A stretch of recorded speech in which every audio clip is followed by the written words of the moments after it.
Shalom, shalom a todos, ¿cómo están? Espero que se encuentren bien cada uno de ustedes. Estamos aquí en Roca Eterna y estamos mitad de semana en este lugar para aprender más. Sé que algunos de los que nos están viendo quizás están preocupados por la tormenta que pasó por aquí, por la Florida. Gracias al Eterno, los que estamos en el centro de la Florida, no recibimos ningún daño, solamente fue un poco de lluvia. Tenemos algunos hermanos que viven en la costa, pero sabemos que están bien, así es que todos en Roca Eterna, gracias al Eterno, estamos bien. Y gracias al Eterno tampoco hubo mucho desastre, algunas cositas por ahí en la Florida, pero dentro de lo que cabe, todos estamos bien. Así es que todos los que estuvieron preocupados, ya no se preocupen más. Gracias al Eterno, todo está normal. Así es que bienvenidos en esta tarde. Hoy vamos a traer un tema muy especial. Estaba poniendo el video público para que todos pudieran compartirlo, así es que ya está público. Y espero que cada uno de ustedes haya podido escuchar la enseñanza de esta mañana de nuestro Moré Rico Cortés. ¿Cuántos sí pudieron escucharla? Levante la mano. Si usted está detrás de la pantalla, levante la mano también. Si usted pudo escucharla. Si usted no pudo escuchar la enseñanza de esta mañana de nuestro Moré Rico, le tengo buenas noticias. Usted puede escucharla en tesorosdeltemplo.com. Usted puede ir a la website y volver a escucharla ahí. Si usted no está inscrito en Tesoros del Templo, de verdad que le recomiendo que se inscriba. ¿Por qué? Porque ahí hay mucha herramienta de estudio para cada uno de nosotros. De verdad que si usted se pregunta, ¿cómo puedo hacer para seguir aprendiendo? Quiero aprender más, quiero conocer más. ¿Qué puedo hacer? ¿Qué hago? Bueno, lo primero que le vamos a decir es, vaya a Tesoros del Templo, inscríbase para que usted pueda tener acceso a todos los recursos que hay en esta plataforma. También está teshuva.tv, pero en Tesoros del Templo hay mucha más información. Si usted quiere adentrarse en la información, ahí ese es el lugar para usted. Así es que sé que Tesoros del Templo tiene una inscripción donde usted se tiene que inscribir y tiene que dar una cuota mensual, pero es muy, muy, muy baja, la verdad. Y yo creo que esa cuota mensual nos la gastamos, no sé, en cualquier cosita que compramos en la tienda. Cuando nos paramos en la gas station, en la gasolinera, compramos algo y ya ahí eso es como si lo que nos costaría una cuota mensual. Así es que no es mucho. Usted estará invirtiendo en su educación y en aprender más. Así es que corra y suscríbase. Bueno, no corra ahorita. Tranquilo aquí, ya cuando terminemos la enseñanza, usted puede ir a Tesoros del Templo para que pueda volver a ver la enseñanza de esta mañana de nuestro maestro Rico Cortés. Así es que quería darle ese anuncio antes de comenzar con el estudio de esta tarde. Espero que usted haya venido dispuesto a aprender. Como usted sabe, durante las últimas semanas he estado hablando acerca del libro de justicia social en el Antiguo Israel y en el Antiguo Cercano Oriente. Hoy esta noche vamos a tocar el capítulo 4 y 5, que son capítulos muy extensos con muchísima información, pero que traté de resumirla y de hacerlo un poco más sencillo para que usted y yo podamos aprender. La verdad que hice que traté de que todo lo que iba a poner en el PowerPoint fuera entendible para cada uno de nosotros. Sé que todos tenemos diferente nivel en el que podemos entender las cosas. Muchos de nosotros quizás nunca habíamos estudiado acerca del Medio Oriente. Algunos de ustedes sí ya tenían mucho conocimiento, pero traté de hacer esta enseñanza para que fuera entendible hacia usted. Así es que si al final usted no entiende, no va a ser mi culpa. No se crea, va a ser mi culpa. Me dice y corregimos y vamos haciéndolo para que todos podamos todos podamos entender acerca de este tema que es tan importante para poder entender la Biblia. Así es que en esta noche, como ustedes ven en las pantallas, tenemos justicia social en el Antiguo Israel y en el Antiguo Cercano Oriente. Antes de comenzar, quiero decirle que vamos a estar utilizando mucho nuestra escalera educativa. Nuestra escalera educativa nos enseña cómo debemos adentrarnos para poder entender un texto bíblico. Para poder entender las Escrituras, tenemos que pasar por estos escalones para que podamos entender el verdadero mensaje que nos está dando la Escritura. Por ejemplo, en esta noche vamos a estar en el escalón de la arqueología bíblica, porque vamos a hablar de algunos descubrimientos que han existido en la historia que nos ayudan a entender más la Biblia. También vamos a hablar del contexto cultural, ya que el tema en general, la justicia social en Israel, tiene mucho que ver con la cultura y tiene mucho que ver con la cultura no solo de Israel, sino de Mesopotamia y de todas las ciudades que estaban alrededor de Israel. También vamos a hablar un poco del contexto histórico, del contexto geográfico, del contexto del templo. También vamos a estar hablando porque el tema del capítulo 4 y 5 nos habla acerca del templo también. Así es que vamos a estar un poquito ocupados en la escalera, vamos a subir y bajar escalones todos para seguir aprendiendo. Yo sé que usted, igual que yo, quiere aprender. Así es que, para empezar, vamos a hacer una oración. Vamos a pedirle a Hashem que Él nos ayude a entender estos temas para nosotros cuando leamos la Biblia, para que cuando nosotros leamos la Biblia podamos agarrar el mensaje que es para nosotros. Recordemos que la audiencia original no éramos nosotros, sino era en otro tiempo y en otra época, en otro lugar. Pero estas enseñanzas que se dieron para aquel tiempo, para aquella época y para aquel lugar, van a servirnos a nosotros hoy, en este día, si nosotros entendemos el mensaje original. Así es que hagamos una oración para que Hashem nos ayude, abra nuestro entendimiento y podamos entender todas las cosas que se van a estar hablando hoy. Bendito eres tú, Señor, Dios nuestro, creador del universo. Es un Dios grande, poderoso, maravilloso, a quien nosotros honramos con todo nuestro corazón. Hoy, en este día de semana, venimos delante de ti. Queremos pedirte con todo nuestro corazón que tú nos ayudes a abrir nuestra mente y nuestro entendimiento para que todo lo que se hable el día de hoy podamos absorberlo y podamos absorberlo para después poder entender lo que tú nos dejaste aquí en estas sagradas escrituras. Nuestro deseo es poder crecer en conocimiento para así poder acercarnos a ti cada día más, poder estar más cerca de tu presencia, poder entrar a tus espacios sagrados como se debe de entrar. Queremos conocerte más a ti y estar más cerca de ti. Por eso nuestro deseo de querer aprender más de tu palabra y de tu santo templo. Hoy estamos reunidos aquí en este lugar y sé que muchos están detrás de la pantalla y todos nosotros nos unimos para aprender de tu palabra. Somos un solo pueblo y queremos darte honor y gloria en todo lo que hacemos, porque tú eres el Rey del universo. Tú eres el gran yo soy. Y oramos a ti, nos presentamos delante de ti por los méritos de nuestro santo maestro Yeshua, por quien encontramos gracia delante de tus ojos. Te damos honor.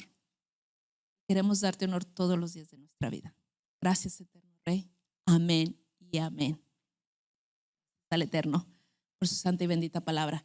Y antes de comenzar a subir y bajar escalones, primero tenemos que situarnos en el tiempo y el lugar de donde vamos a hablar. Sabemos, como le mencionaba hace unos momentos, la escritura, todo lo que está escrito aquí tenía una audiencia original. Nosotros no estábamos ahí. Por lo tanto, no sabemos o no comprendemos el total de lo que fue escrito. Tendríamos que ubicarnos en el tiempo y en el espacio en el que fue escrito. Hoy yo te he traído este mapa para que tú y yo podamos tener entender un poquito de lo que estamos hablando y del lugar donde se estaban llevando a cabo todos los hechos de los que vamos a hablar en esta hora. Y estamos hablando de Mesopotamia, estamos hablando del antiguo Medio Oriente. Las ciudades que usted ve por ahí son ciudades que eran vecinas y que por lo tanto influían unas en otras. La cultura era una cultura que influía una en otra, así como en nuestros países. En nuestros países, aunque somos de diferentes países, hoy aquí tenemos Colombia, tenemos Honduras, tenemos México, Guatemala. Guatemala está bien, bien puesta aquí. Somos de diferentes países, pero somos de la misma región. Tenemos muchas cosas en común. Una de esas cosas es el idioma.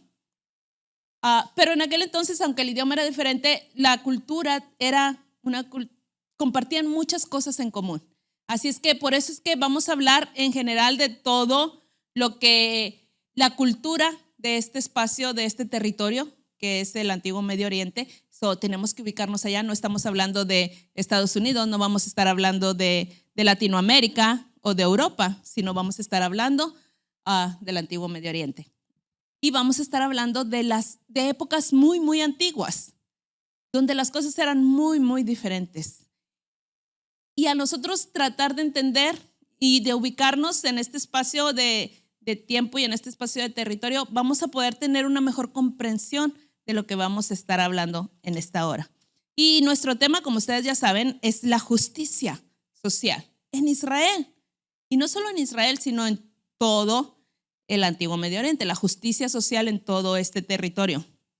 Así es que no solamente vamos a estar hablando de Israel, sino de todo el territorio que yo les mostré hace unos momentos. Y el tema que vamos a tratar hoy es acerca de la libertad, la proclamación de libertad en Mesopotamia y sus reflexiones en el antiguo Israel. Junto con el establecimiento del Kitum Misarum, que esto quiere decir verdad y justicia, es una frase que expresa un principio general de justicia en Mesopotamia. Encontramos otra expresión que también se incluía en este concepto de libertad. Por ahí yo le puse la definición y la connotación de la palabra misarum. Diga misarum. Ok, este término es utilizado y connota la justicia social en general. Cuando hablamos de una justicia general en el pueblo, pues estamos hablando de misarum. Pero también tenemos kitum, diga kitum, que esto significa verdad. Y la verdad también connota en un acto legislativo para remediar el mal funcionamiento económico. Tenemos una palabra que se llama andurarum. Esta se refiere no a la justicia social en general, sino específicamente a la manumisión de personas y al retorno de la propiedad a su propietario. Cuando yo escribí eso dije, ok, hay una palabra que no entiendo, que es manumisión. Y manumisión es la libertad, cuando el dueño le da la libertad al esclavo. Así es que estamos hablando, estas tres palabras connotan libertad en todo lo que era Mesopotamia. Tenemos que aprender acerca de todo esto porque la palabra del Eterno nos habla de la libertad también. Y tenemos que entender a lo que se está refiriendo. Además de la liberación, de la libertad, de establecer justicia, de establecer la verdad, encontramos otras frases, como la frase del camino de justicia. También encontramos como el establecer masutú, que significa amnistía, o romper la deuda o las tabletas de la tierra. También borrar las deudas. Y todas estas palabras o conjunto de palabras nos están hablando de libertad. De libertad. Existen evidencias de liberaciones y amnistías en lo que era la región de Mesopotamia a lo largo de los siglos. Desde mediados del tercer milenio al final del primer milenio antes de la era común. Y aunque la sociedad sufrió muchos cambios durante este largo periodo de tiempo, se confirma la existencia continua de la institución de la liberación. O sea, hay evidencias de que en lo que es la región de Mesopotamia existía la liberación de esclavos, existía la justicia social. Estamos hablando de documentos que se han encontrado. También se han encontrado cosas que era evidente que los egipcios proclamaron amnistía para los prisioneros y deudores en la coronación del rey. Una práctica que se testigua desde periodos del Nuevo Reino hasta los tiempos helenísticos. Estamos hablando de documentos que se han encontrado. ¿Cuáles son estos documentos?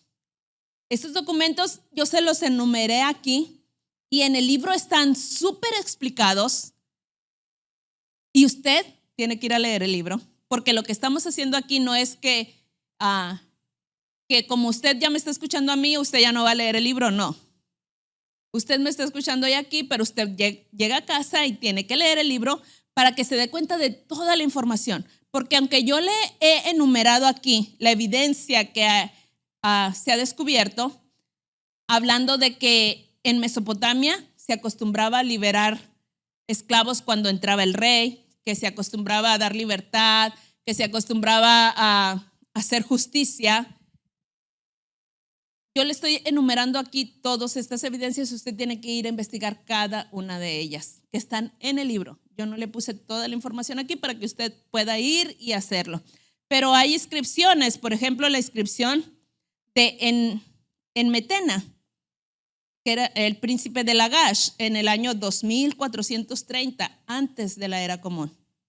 Estamos hablando de documentos muy, muy, muy antiguos. Estamos hablando de reformas, de que se hizo descubrimientos en Mari también, que es una ciudad de la que ya hemos hablado, de Egipto y de otras ciudades alrededor de Mesopotamia. Así es que las proclamaciones reales de la libertad existían entonces a lo largo de generaciones. Estamos hablando de que esos documentos son antiguísimos, desde los años 3000 antes de la era común hasta los tiempos helenísticos, que fueron como los años un siglo antes de que el Mesías estuviera en esta tierra. Estamos hablando de muchos, muchos años que abarca todo este periodo.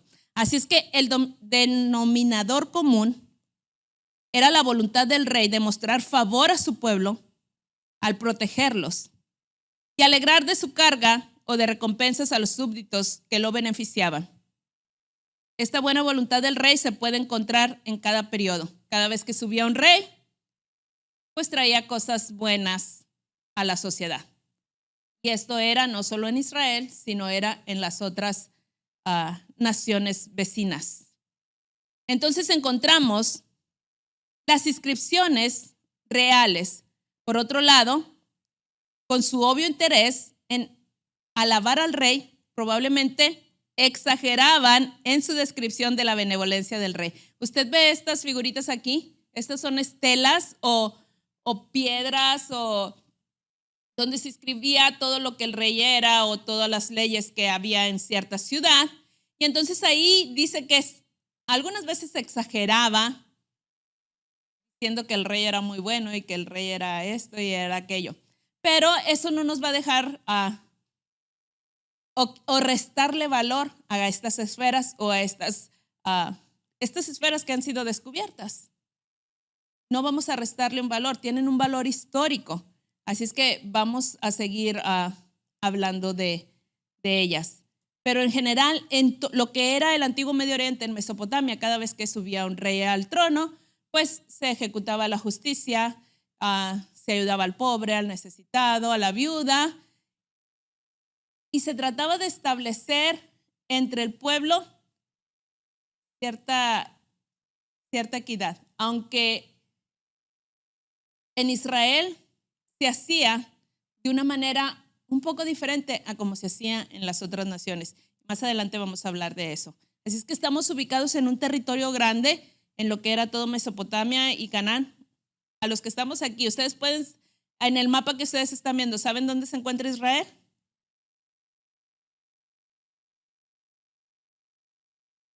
Israel se encuentra por donde dice Canaán. Por ahí esa es la región de Israel. Así es que nos estamos ubicando un poquito más, ¿verdad? Dice, en Mesopotamia, en Siria e Israel, había dos formas básicas de liberación.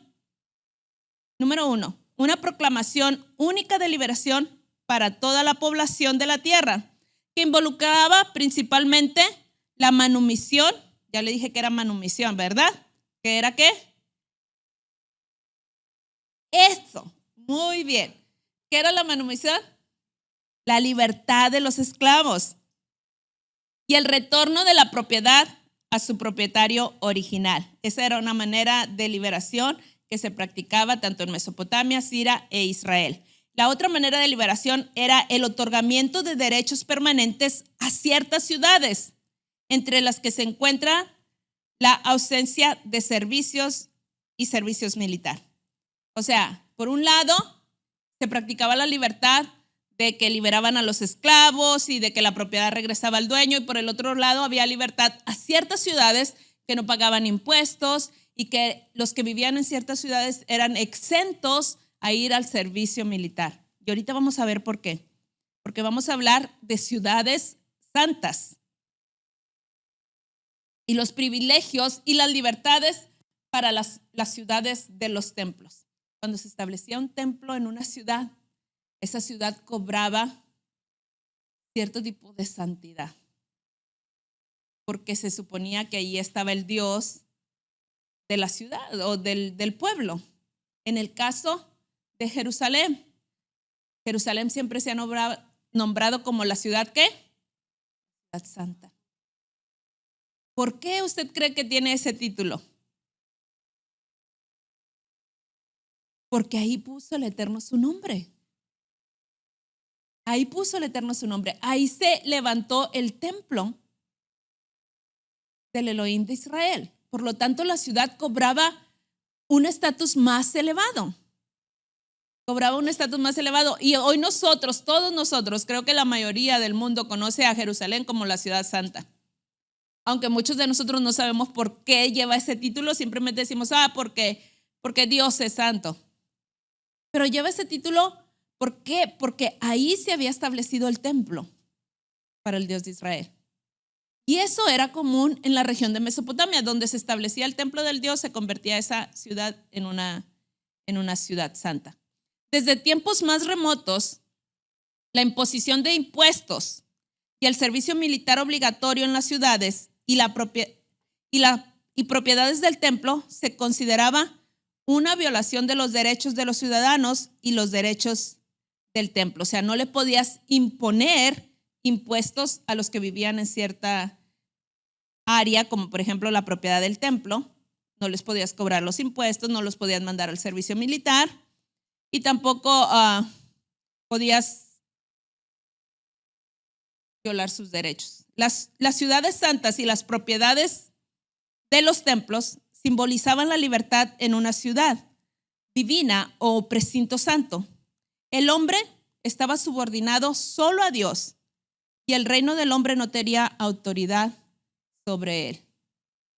Cuando se establecía un lugar santo, ya sea una ciudad o la propiedad del templo, ese lugar ya no quedaba gobernada por el hombre. Ahora quedaba gobernada por Dios o por el Dios al que se servía en esos templos. Entonces, como era gobernada por Dios, el hombre no tenía autoridad sobre ese lugar. Por ejemplo, en el templo de Jerusalén, ¿quién era el que gobernaba? Exacto, el sumo sacerdote. El sumo sacerdote era el que gobernaba ahí. Y vamos a ver más adelante ciertas ocasiones en las que se va a aclarar este asunto de que era el sumo sacerdote el que gobernaba ahí. Dice, las ciudades sagradas para los dioses fueron consideradas ciudades de verdad y ciudades de justicia. Estamos estableciendo esto de que las ciudades donde estaba el templo eran ciudades santas. Estas ciudades deberían ser conocidas también como unas ciudades de verdad y ciudades justas. En Jerusalén, por ejemplo, se le llama la ciudad santa. Ya lo dijimos ahorita. Se le llama la ciudad de justicia. ¿Cómo sabemos eso? Pues en Isaías 1:26. ¿Qué dice Isaías 1:26? Isaías 1:26 dice, restauraré tus jueces como al principio y tus consejeros como eran antes. Entonces te llamarán ciudad de justicia y ciudad fiel. ¿Por qué Jerusalén? Porque ahí estaba el templo del Eterno. También podemos leer Jeremías 31:23, que dice así, así ha dicho Adonai de los ejércitos, el Elohim de Israel, aún dirán esta palabra en la tierra de Judá y en sus ciudades, Cuando yo haga volver sus cautivos, Adonai te bendiga, oh morada de justicia, oh monte santo. Se suponía que la ciudad donde estaba el templo tenía que ser una ciudad donde se practicara justicia, una ciudad justa. Y también se le conocía como la ciudad de la verdad. Según Zacarías 8:3, Zacarías 8:3 dice así dice Adonai: yo he restaurado a Sión y moraré en medio de Jerusalén. Y Jerusalén será llamada ciudad de verdad. Y el monte de Adonai de los ejércitos, monte de santidad. Estamos viendo palabras que ahora nos identifican el estatus que tenía Jerusalén. Ciudad de verdad, ciudad de justicia, ciudad santa. Eso nos ahora cada vez que leamos la Biblia y leamos este tipo de frases, vamos a recordar que es una ciudad santa, una ciudad justa, una ciudad de verdad, porque ahí estaba el porque ahí estaba el templo del Elohim de Israel. Y por lo tanto convertía a Jerusalén en una ciudad donde se debería de practicar la justicia y la verdad. Esta ciudad también es conocida como la ciudad fiel en Isaías 1:21. La justicia y la rectitud ahí deberían de prevalecer. Los asesinos, los ladrones y los que aceptaban sobornos no pertenecían ahí, según Isaías 1, del 21 al 26. ¿Y sabe usted que hace unos días, creo la semana pasada, por ahí estaba en mi casa y estaba haciendo un video de Isaías capítulo 1? Isaías capítulo 1, donde muchas veces no leemos todo el capítulo y sacamos muchos textos del contexto. Si nosotros leemos todo el capítulo 1 de Isaías, nos vamos a dar cuenta que nos está hablando acerca de la justicia y la rectitud. Está diciendo, Isaías en este capítulo está haciendo una demanda legal al pueblo por su comportamiento que estaban teniendo. Si tú eras una persona que vivía en Jerusalén, deberías de comportarte de la manera como a tu Dios, no solo si pertenecías a Israel, deberías de comportarte de la manera como a tu Dios te había ordenado que lo hicieras. Y en este caso, el Eterno ya había dado sus leyes, ya había dado su Torá para que el pueblo se dirigiera a través de ellas. Pero el pueblo no estaba practicando la justicia y la rectitud que Hashem quería que practicaran. Por lo tanto, Hashem les hace una demanda legal en este capítulo. Y hay algo muy peculiar que dice en el versículo 11, donde le dice al pueblo: ¿para qué me sirve, dice Adonai, la multitud de vuestros sacrificios? Hastiado estoy de holocaustos, de carneros y de cebo de animales gordos. No quiero sangre de bueyes, ni de ovejas, ni de machos cabríos. ¿De qué me sirve todo esto? ¿Quién demanda esto de vuestras manos? Pero Hashem había pedido que le trajeran holocaustos, que le trajeran sacrificios, korbanot, que korbanot quiere decir acercarse. Quería que el pueblo se acercara a él a través de estos rituales. Y ahora les dice, ¿de qué me sirve todo esto? Si nosotros no leemos bien, vamos a sacar esto totalmente de contexto y vamos a pensar que Hashem le está diciendo al pueblo, ya no quiero. No, al contrario, tenemos que leer bien y entender el contexto de lo que estaba sucediendo en este tiempo de que Isaías estaba hablando para poder entender el pasaje. Si seguimos leyendo y leemos con entendimiento, nos vamos a dar cuenta de lo que sigue diciendo ahí. Le dice el versículo 12, ¿quién está pidiendo esto de tus manos? Cuando venís a presentaros delante de mí para hollar mis atrios, para profanar mis atrios. ¿Quién está pidiendo esto cuando tú vienes aquí y simplemente estás deshonrando mi nombre? ¿De qué me sirve que me traigas el holocausto, que me traigas el sacrificio, que me traigas tus ofrendas? Si vienes a mis atrios y estás profanando mis atrios, estás profanando mi templo, estás profanando mi nombre, de nada me sirve que me traigas estos sacrificios. Cuando leemos con entendimiento nos damos cuenta de lo que se está tratando aquí. Cuando leemos a la ligera, decir, wow, si leemos a la ligera, como muchos han leído y dicen, es que el Eterno ya no quiere los sacrificios. Mira lo que dice Isaías. No, es que el Eterno ya no quería que Israel le trajera nada. Ya no quiere las fiestas, ya no quiere los sábados, ya no quiere nada. Es porque leemos superficialmente.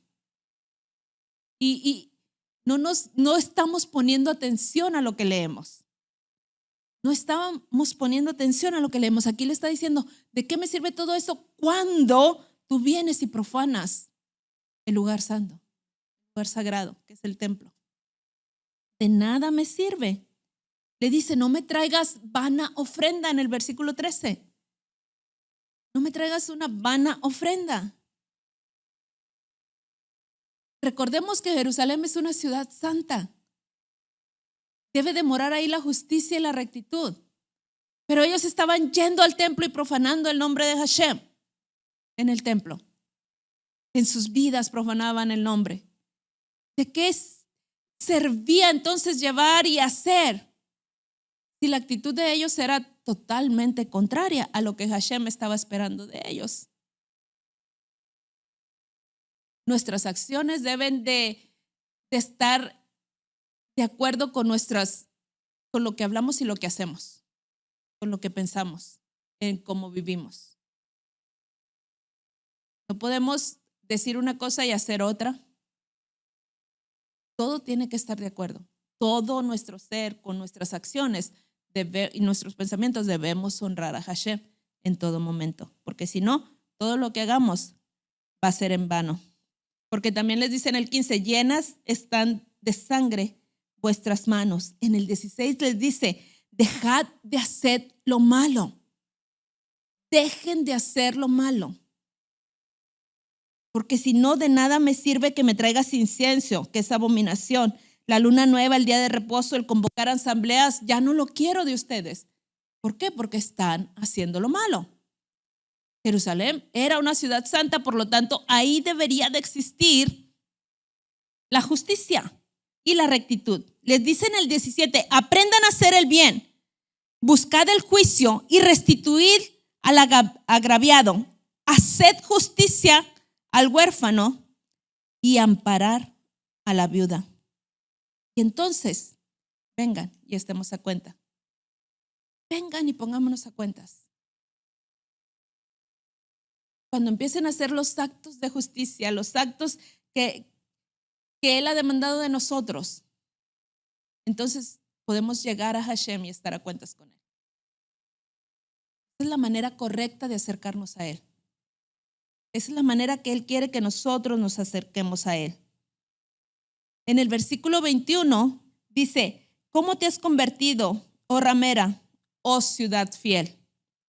Llena estuvo de justicia, en ella habitó la equidad, pero ahora habitan los homicidas. Y aquí dice que los impuros, los extranjeros y los hombres sin valor no se permitían entrar en ella. No se deberían de permitir entrar en la ciudad santa a los homicidas, a los impuros, a los extranjeros, a los hombres sin valor. Tenían que mantener la santidad de la ciudad, ya que era una ciudad santa. Así es que en el Salmo 101, en el que el rey anuncia que su casa debe de ser limpiada de malhechores, mentirosos y tramposos, concluye con una frase que indica la expulsión de los malhechores de la ciudad de Dios. Dice el versículo 8 del Salmo 101. Cada mañana destruiré a todos los malvados de la tierra, cortando a todos los malhechores de la ciudad de Adonai. Lo que quiere decir que la ciudad debería de permanecer en santidad. En opinión de los profetas, la injusticia en la ciudad santa conduce inevitablemente al castigo de Dios. Al castigo. Dios purificará la ciudad, limpiándola de los pecadores. Y eso está en Isaías 1:24, donde dice, por tanto dice el Señor, Adonai de los ejércitos, el fuerte de Israel, tomaré satisfacción de mis enemigos, me vengaré de mis adversarios y volveré mi mano contra ti y limpiaré hasta lo más puro tus escorias y quitaré toda tu impureza. Así es que como dice el Salmo 101, capítulo 8, que cada mañana destruirá a los malvados de la tierra, cortando a los malhechores de la ciudad, también Isaías nos está hablando de que no debe de haber este tipo de personas en la ciudad santa. No debe de haber, porque es un lugar sagrado. Ahí estaba el nombre de Hashem. En Babilonia se aplicaba lo mismo.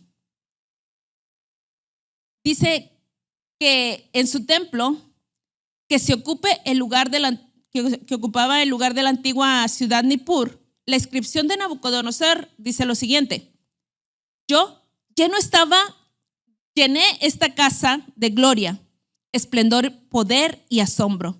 Mi gloriosa majestad llena sus fronteras. Los malvados e injustos no entrarán en ella, y por lo tanto ningún enemigo perturbador molestará a Babilonia. De acuerdo a los babilonios, también la injusticia en la ciudad del templo de Babilonia causará problemas. ¿Se fija cómo había una similitud de pensamientos? Ellos también creían que la ciudad era santa si estaba ahí el templo de su Dios. Y también sabían que no debería de haber en ese lugar ni personas que deshonraran el nombre de su Dios, ni malhechores, ni este tipo de personas que no trajeran valor y honor a la ciudad. Así es que estamos hablando de una región donde tenían una similitud en el pensamiento. Como se lo decía al principio, nosotros somos de diferentes países, pero nuestro pensamiento es similar, ya que somos de la misma región. Tenemos muchas costumbres por igual y muchas veces se piensa de la misma manera, aunque seamos de distintos países. Así es que una concepción similar o un pensamiento similar se encuentra en Egipto, aunque ahí se limita a los precintos del templo mismo. O sea, no era la ciudad, sino era el templo el que era santo. En una instrucción a los guardianes de un templo de Isis del periodo ptolemaico, leemos que los incircuncisos, los extranjeros y los infractores de la ley no serán admitidos en el precinto del templo. Eso era en Egipto. En Egipto existía la circuncisión también. Así es que ningún incircunciso, ningún extranjero o alguien que quebrantara la ley no podía estar en este templo de Isis, porque tenían ahí a los guardianes del templo que no le iban a dejar entrar. Así es que vemos que tenían una similitud también los egipcios, los de Mesopotamia e Israel. Como hemos indicado, este tipo de pensamientos también se encuentra en la profecía israelita. En Isaías 52:1. No sé si haya micrófonos para que puedan leer. Isaías 52:1 dice: despierta, despierta, ponte tu fuerza, oh Sión, ponte tus hermosas ropas, oh Jerusalén, la ciudad santa, porque no entrará más en ti los incircuncisos y los impuros. Esta es una declaración similar que se encuentra en Isaías 35:8, donde dice: y habrá una carretera ahí llamada el Camino Santo, el inmundo no pasará sobre él. Están teniendo un mismo tipo de pensamiento, donde aquel que no tenga el compromiso, que no traiga honor al Dios, no va a poder estar ahí, ya sea en la ciudad santa o en el templo. La misma idea se encuentra en la profecía escatológica. Hace unas clases le dije lo que era escatología. ¿Cuántos se acuerdan? Levante la mano. ¿Cuántos saben qué es escatología? Porque si sigo hablando y si no entendemos los términos, pues no vamos a poder entender de lo que estamos hablando. La escatología se refiere al estudio de los últimos tiempos. Así es que en Isaías se habla de los últimos tiempos y se dice, Isaías 60:18-19, dice: la violencia no se escuchará más en la tierra. Estamos hablando de los últimos tiempos. No se escuchará más en la tierra la devastación o la destrucción dentro de tus fronteras. El sol ya no será tu luz de día, pero Adonai será tu luz eterna y tu Elohim será tu gloria. Hasta en los últimos tiempos se da cuenta de que es importante la justicia y la rectitud de nuestras vidas. Es importante que conozcamos este concepto, aparte de que porque es la base del trono de nuestro Elohim, también es importante porque en los últimos días también se va a establecer esto. Aquí en Isaías 60, del 18 al 19, nos está hablando que la violencia no estará más en la tierra, la devastación, la destrucción de tus fronteras. O sea, ya no va a haber malhechores o asesinos dentro de la ciudad santa. Lo que quiere decir es que se va a practicar la justicia, la rectitud. Si nosotros no entendemos estos conceptos, no vamos a poder aplicarlos a nuestra vida.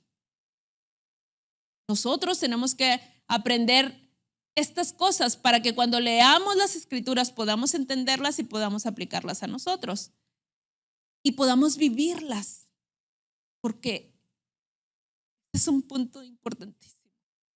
Aprender y vivir de lo que hemos aprendido, porque podemos venir y sentarnos y aprender, pero mientras no pongamos por obra lo aprendido, no va a ser nada en nosotros.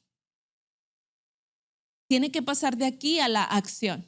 Por eso es que en Roca Eterna hemos realizado muchos cambios desde que comenzamos, porque hemos escuchado, hemos aprendido y hemos aplicado. Escuchamos, aprendemos, aplicamos. Nos hemos venido y nos hemos sentado ahí, y muchos de nosotros antes estábamos reunidos los domingos, pero escuchamos, aprendimos y aplicamos. Entendimos que el día santo era el Shabbat. Ahora nos reunimos cada Shabbat.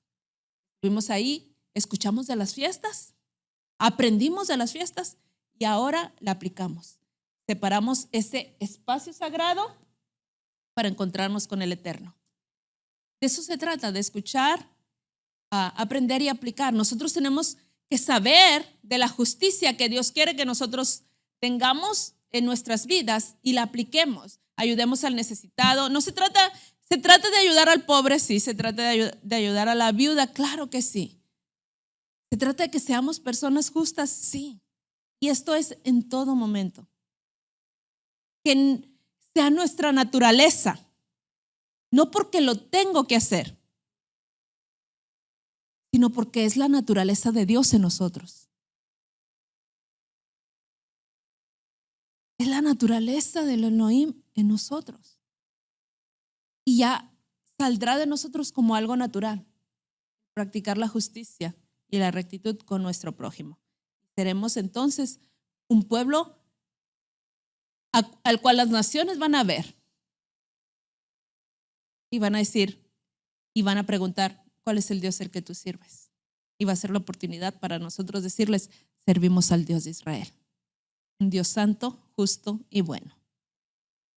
En Joel 4:17 dice, y Jerusalén será santa, y los extranjeros nunca más pasarán por ella.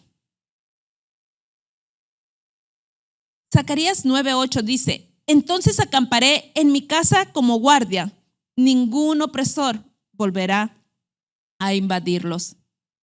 Al igual que las inscripciones mesopotámicas que prohíben que el pecador y el enemigo se acerque al templo y a la ciudad, también en nuestros versos prometen que los extranjeros y los malhechores no se acercarán al templo ni a la ciudad. Porque la ciudad es una ciudad, ¿qué? Santa. Porque ahí está el templo de Hashem. En resumen, la ciudad del templo es el territorio de Dios. Debería estar libre de opresión y también de las obligaciones hacia el gobierno, ya que debería de ser gobernada solo por Dios. Los inocentes que estaban siendo perseguidos encontraron refugio ahí, ya que solo el Dios podía otorgarles la protección. La existencia de estas ciudades garantizaba el mantenimiento de la justicia y la rectitud. Aquí entramos en otro tema, porque estamos hablando de que en sí la ciudad santa o el templo santo estaba libre de obligaciones, pero también encontramos que había personas inocentes que estaban siendo perseguidas. Podían encontrar en estas ciudades o en estos templos un lugar de refugio, un lugar de protección, ya que eran personas inocentes y estaban siendo perseguidas injustamente. Entonces, ¿qué nos dicen los documentos o los escritos de los derechos acordados en estas ciudades o templos sagrados? Por ejemplo, tenemos la inscripción de Enmetena del tercer milenio. Ya menciona la liberación otorgada a las ciudades del templo Erech, Larsa y Patibira, junto con la liberación otorgada a Lagash. Usted me dirá, ¿de qué está hablando, pastora? No entendí nada. Pues yo tampoco entendí cuando lo leí, así es que por eso hice la siguiente slide. me está hablando de la inscripción de Enmetena. Y yo lo leí y dije, ok, pero necesito saber qué es Enmetena, qué es la inscripción, de qué estoy hablando. Entonces, esta es la inscripción de Enmetena, la piedra esta que usted ve aquí. Esta piedra se encuentra en el Museo del Louvre en París. Cuando usted vaya a París, vaya al museo y ahí va a ver esto y va a ver la estela también de Hammurabi. Así es que ya tiene una razón para ir a París, ¿verdad? Cuando pueda. Pero primero vaya a la Tierra Santa, que ahora en noviembre va a estar la gira en inglés con nuestro maestro, nuestro More Rico Cortés. Si usted no se ha inscrito, no sé si todavía hay cupos, yo ya lo estoy anunciando, pero usted vaya. Cuando pueda, usted vaya, de verdad que vaya, porque su pensamiento se va a revolucionar cuando usted esté ahí pisando y esté escuchando las enseñanzas que nuestro More nos da cada día, y créame que usted va a aprender mucho más de lo que usted ya sabe estando ahí. Así es que esta estela se encuentra en el Museo del Louvre y se trata del quinto rey de la primera dinastía de Lagash. ¿Usted ve el mapita ahí? ¿Se lo puede hacer más grande? No se puede, no se puede. Usted ve la ciudad de Lagash, donde está en el circulito rojo. Los lentes se los puede poner y ahí usted va a alcanzar a ver. Ahí está Lagash, estamos hablando de esta región específicamente. Ahí había el quinto rey de la primera dinastía, hizo esta estela. Y esta estela se hizo aproximadamente en los años 2404 y 2375 antes de la era común. Para situarlo en un contexto más o menos, el código de Hammurabi se cinceló 600 años más tarde, lo que quiere decir que esta fue antes de Hammurabi. Así es que regresamos a la otra slide, que dice que en esta inscripción, la que le acabo de mostrar, está del tercer milenio. Ahí se menciona que hubo liberaciones otorgadas para ciertas ciudades de esa región de Lagash. Entonces, aproximadamente en el mismo tiempo, en Egipto también se otorgaban liberación a las propiedades de los templos. Recuerde, estamos hablando de libertad, de liberación. También Manishtushu, el rey de Acadia, en el año 2274 y 2260 antes de la era común, también declara que ha liberado a las ciudades del Corbe, que eso es de los impuestos, y del servicio militar, para permitirles trabajar solo para el templo de Shamash. ¿Quién era Shamash? Era el dios Sol, de acuerdo a la mitología sumeria. O sea, ese dios tenía un templo y este rey no cobraba los impuestos a los que trabajaban en ese templo, ni los ponía en el servicio militar. Era un tipo de libertad que les daba.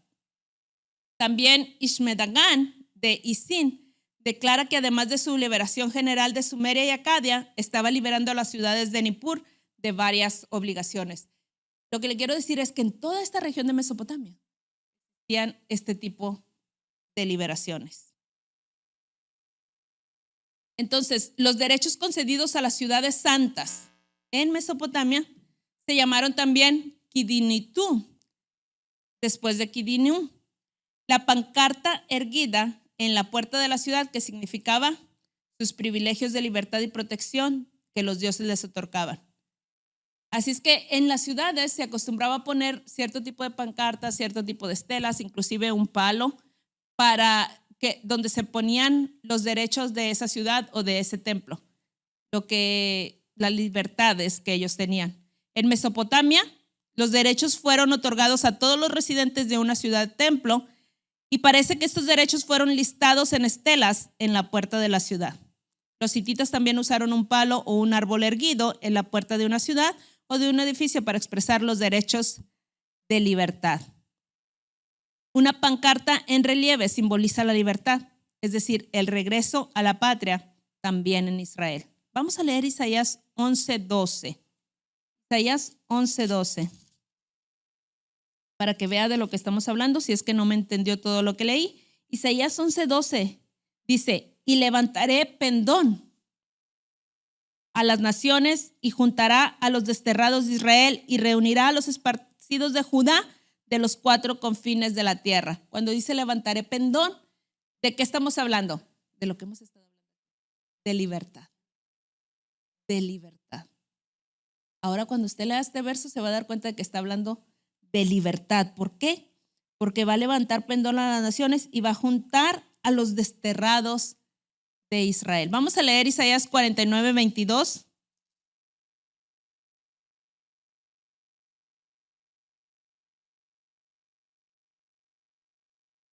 Así dijo Adonai el Señor, he aquí yo tenderé mi mano a las naciones y a los pueblos levantaré mi bandera y traerán en sus brazos a tus hijos y tus hijas serán traídas en hombros. ¿Qué estamos hablando aquí? De libertad. Cuando dice que traerá en sus brazos a sus hijas, van a regresar los desterrados. Van a regresar. Entonces, estamos hablando de libertad. Las ciudades santas. Tenemos mucha evidencia sobre las ciudades santas y sus derechos entre los hititas. Los hititas es un pueblo, déjenme busco el mapa para que usted se ubique. Ahí está, ahí no están los hititas. Así es que quiero que usted se ubique. ¿Sí los mira allá en la parte de arriba, en la parte amarilla? ¿Ya vio dónde dice hititas? Bueno, ahí se encontraron, ahora vamos a regresar a la otra slide. Ahí se encontraron muchas evidencias que nos dejan saber que daban libertades a las ciudades santas. También en las leyes hititas, en los párrafos 50 y 50 al 52, se habla de los derechos de estas ciudades santas de Neric, Arina y Siplanta. Yo me fui y lo busqué en Google, las leyes hititas, y me fui exactamente a estos artículos 50 al 52 porque dije, voy a estar diciendo algo que ni siquiera he leído y no puede ser así. Nosotros tenemos que investigar. Nuestro maestro siempre nos ha enseñado que todo lo tenemos que investigar. Y yo dije, bueno, yo quiero ir, leerlo y entenderlo. Y exactamente se habla acerca de las ciudades santas y de las libertades que ellas tenían. En Egipto también tenían ciudades santas sagradas para el dios Amón de Egipto. En el papiro Harris leemos acerca de Ramsés III. Y ahí se me prendió un foquito. En el papiro Harris, ¿a poco ya había personas que se llamaban Harris en el tiempo de Ramsés III? Pues no había personas que se llamaban Harris. ¿Por qué este papiro se llama entonces el papiro Harris? Y también pues me fui a investigar, porque tenemos que investigarlo todo. Me di cuenta de que hubo un descubrimiento donde se encontró este papiro que nos habla de Ramsés III y esta persona, Harris, él lo compró, por lo tanto tomó su nombre y después se lo dio al Museo de Inglaterra, que es donde se encuentra ahorita. Así es que por eso se llama el papiro Harris. Y ahí se encontró y leemos que Ramsés III dedicó ciudades a Amón, entre ellas 9 ciudades en Canaán. También dedicó esclavos santos que se unieron a estos templos, a los que también donó ganado, grano y aceite. Mazar ha comparado estas ciudades santas con las ciudades de los levitas, que él cree que se fundaron durante el reinado de David. Estas ciudades del templo eran de hecho propiedades sagradas protegidas de los impuestos del Corbe. Así es que no se me desespere, yo le dije que traíamos mucha información. Vamos avanzando. Ahorita creo que va a entender un poquito más de todo lo que le he venido hablando. Este capítulo 4 y 5 de verdad que tienen muchísima información. Lo que yo le estoy dando es solamente un poquitito. Usted vaya y lea y lea y lea. Y mientras más usted lee, más va a ir entendiendo. La verdad, yo ya había leído el libro, pero cuando mi maestro me dijo, ¿sabes qué? ¿Por qué no lo vuelves a leer y lo expones? Yo tengo subrayado unas cosas que ya había subrayado y tuve que volver a subrayarlas porque de verdad dije, yo subrayé esto y no me acordaba de lo que estaba aquí. Entonces usted lea y vuélvalo a leer, y si ya lo leyó una vez, pues léalo otra vez y le aseguro que va a seguir aprendiendo porque hay muchísima información. Yo le traté de resumir lo que eran estos 2 capítulos para que tuviéramos un poquito de conciencia de lo que habla, para que cuando usted vaya y lo lea, pues tenga un poquito más de conocimiento y pueda entender lo que está leyendo. Entonces, el nombre Kidinu, que se le da a esta institución, significa protección. Su significado original es la bandera de liberación. Y a veces se usa como sinónimo de Andarurum. ¿Se acuerda que hablamos esa palabra al principio? Andarurum. ¿Usted la dijo? ¿Sí? ¿Qué significa?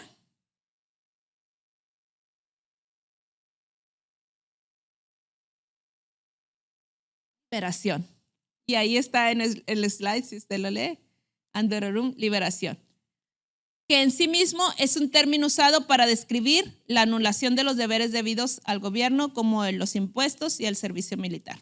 En el periodo neoasirio, el Kidinutu incluía la restauración de los exiliados, la liberación de los cautivos, la liberación de los prisioneros y vestir a los desnudos. Entonces, el derecho de libertad para las ciudades, por lo tanto, incluía, y aquí ponga atención, porque ahorita viene una historia que muchos de nosotros conocemos, que nos vamos a dar cuenta por qué sucedió de esta manera en la Biblia, lo que ya hemos leído, pero que quizás no entendíamos el por qué sucedía.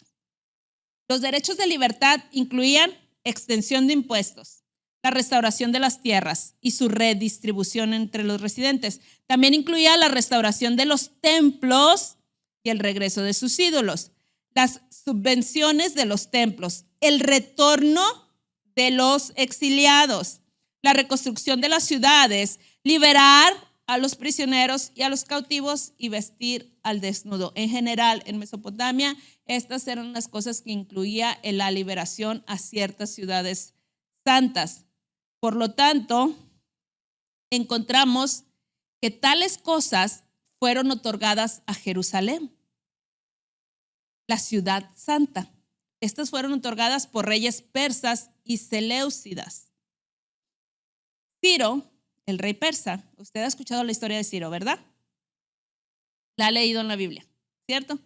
Se la han platicado, se la han contado, se la han predicado, hasta que creo que hay cartoons con historias bíblicas también. Entonces Ciro proclama el regreso de los exiliados a Jerusalén en Judea, que era una señal de liberación. Veamos Esdras 1 al 4. Usted busque Esdras y vamos a leerlo para saber de lo que estamos hablando y entenderlo. Por eso es necesario entender lo que significaba liberación, no solamente en Israel, sino en el antiguo cercano oriente. Porque nos vamos a dar cuenta de que se aplicó a Israel estas normas o estas leyes, fueron aplicadas a Israel también. Por eso es que Israel pudo regresar del exilio.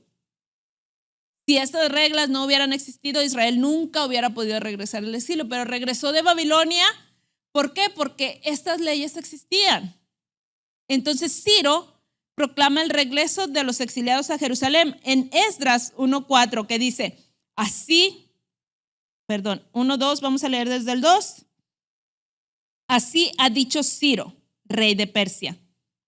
Adonai, el Elohim de los cielos, me ha dado todos los reinos de la tierra y me ha mandado que edifique casa en Jerusalén, que está en Judea. ¿Quién hay entre vosotros de su pueblo? Sea Elohim con él y suba a Jerusalén, que está en Judá, y edifique la casa a Adonai, el Elohim de Israel. Él es el Dios, el cual está en Jerusalén.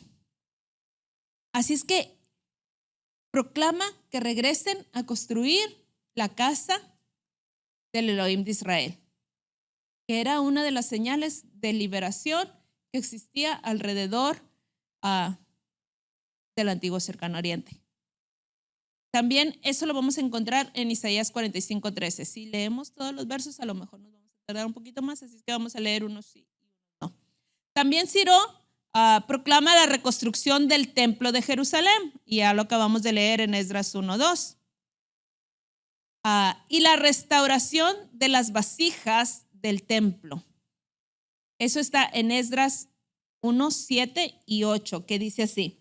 Y el rey Ciro sacó los utensilios de la casa de Adonai, que Nabucodonosor había sacado de Jerusalén y los había puesto en la casa de sus dioses. Los sacó pues Ciro, rey de Persia, por mano de Mitridates, tesorero, el cual los dio por cuenta a Sesbazar, príncipe de Judá. ¿Para qué? Para que los regresaran a Jerusalén. Esa era parte de los derechos de libertad que eran otorgados, como lo leímos ahí en este slide. Esto es lo que hizo Ciro por Jerusalén.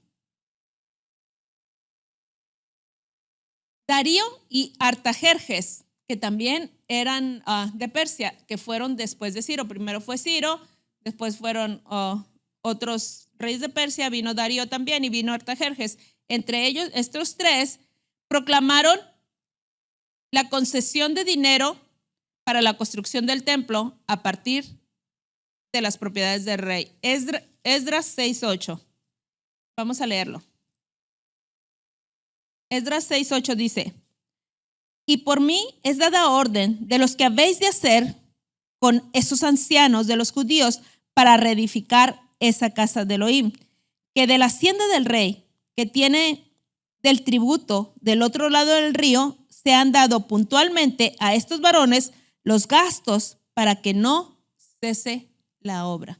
Entonces, tanto Ciro como Darío y Artajerjes estaban ejecutando justicia, liberación. Estaban ayudando a que el pueblo de Israel regresara a la ciudad santa, porque tenía un estatus más elevado que cualquier otro lugar, ya que ahí estaba el templo de los israelitas. La asignación de ganado y ovejas y dinero para comprarlos con el propósito de sacrificarlos en el templo. Vamos a leer el 6:9, que dice: y lo que fuera necesario, becerros, carneros, corderos, para los holocaustos al Dios del cielo, trigo, sal, vino y aceite, conforme a lo que dijeron los sacerdotes que están en Jerusalén. Les se ha dado día por día, sin obstáculo alguno. Imagínese usted, el rey de Persia les estaba proveyendo todo. Los reyes de Persia les estaban proveyendo todo para que ellos regresaran, les dio libertad a los exiliados, o sea, regresen a su ciudad. Aquí está el dinero, reconstruyan el templo. Aquí están los animales, continúen con los sacrificios. Estaban haciendo actos de justicia y de bondad con el pueblo de Elohim. También la extensión de impuestos del personal del templo en Esdras 7:24 y la aplicación de las leyes ancestrales, Esdras 7:25. Vamos a leer Esdras 7:24 y Esdras 7:25. Dice así: que a vosotros os hacemos saber que a todos los sacerdotes y levitas, cantores, porteros, sirvientes del templo y ministros de la casa de Dios, ninguno podrá imponerles tributo, contribución ni renta. Ahora se da cuenta de todo lo que le estuve hablando anteriormente. Se da cuenta de que todo lo que estaba yo aquí, que no les van a cobrar esto, que están exentos de los impuestos, están exentos del trabajo militar y todo esto. Aquí se está implementando en las escrituras. Ahora, cuando usted vaya nuevamente y lea Esdras, se va a dar cuenta de que un rey extranjero estaba haciendo todo esto por Israel porque era común en aquel entonces que se hiciera todo esto. Pero aquí era también la mano de Hashem que estaba envuelta a favor de su pueblo. Les permitió regresar, reconstruir el templo y restablecer los sacrificios. El 25, la aplicación de las leyes ancestrales.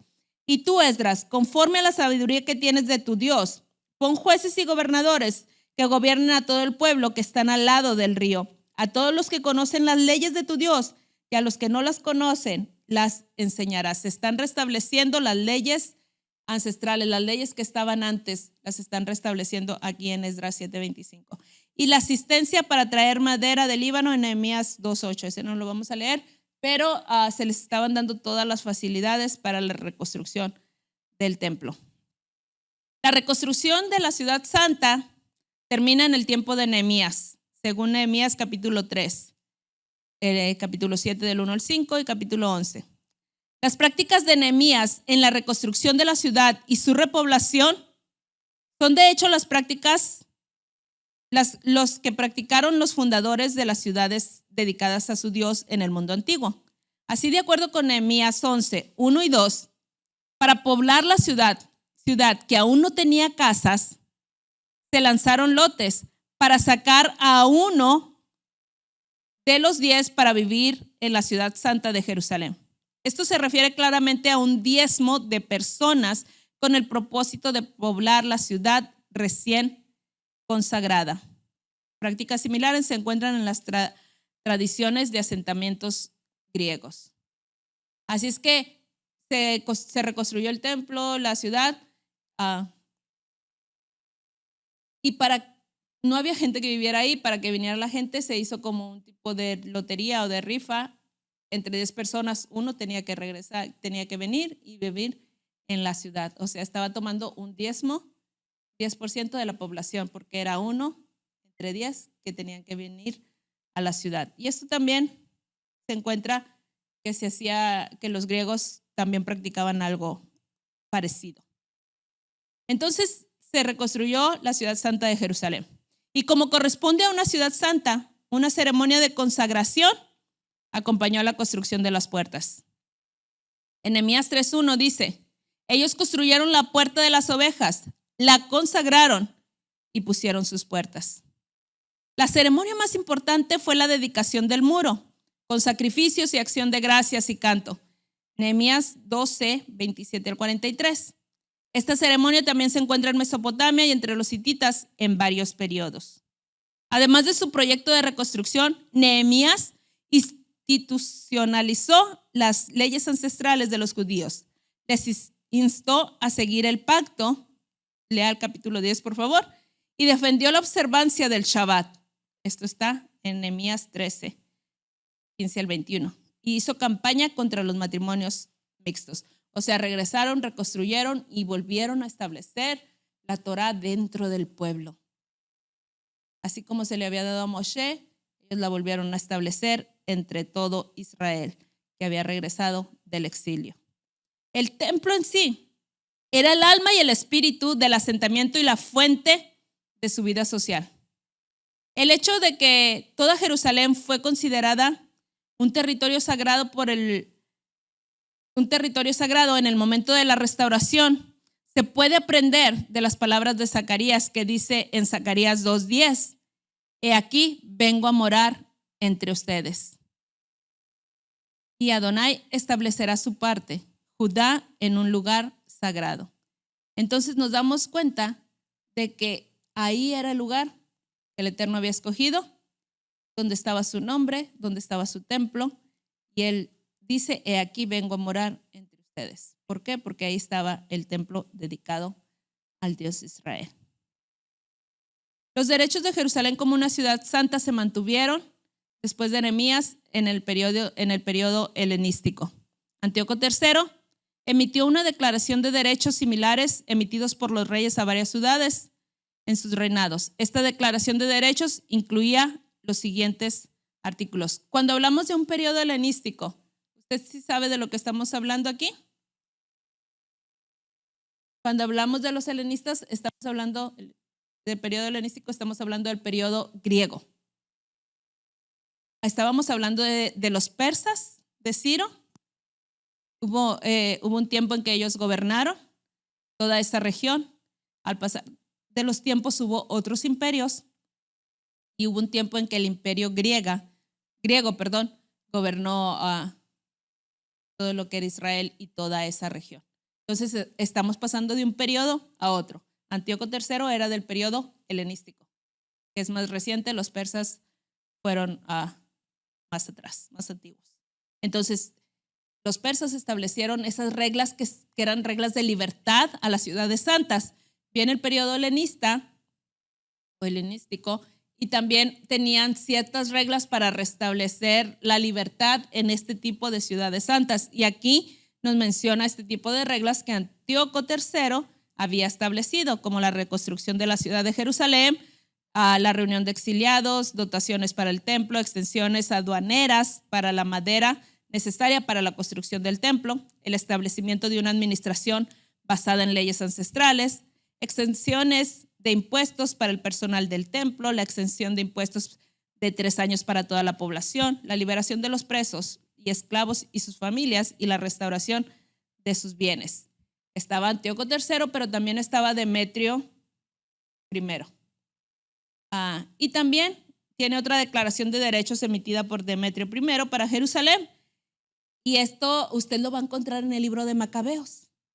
Macabeos capítulo 10, usted va a encontrar acerca de esta historia. Cuando usted pueda, usted lea el libro de Macabeos 1 y 2 y va a encontrar, en el primero va a encontrar esta historia, que es similar, un poco similar a la de Antíoco III, pero en este documento de Demetrio I, yo le puse ahí la fotito de las monedas, porque antes se acostumbraba a imprimir, todavía nuestras monedas, nuestros billetes tienen la impresión de las caras de las personas importantes del país. En aquel entonces, como eran los reyes, pues se acostumbraba a imprimir en las monedas la imagen de ellos.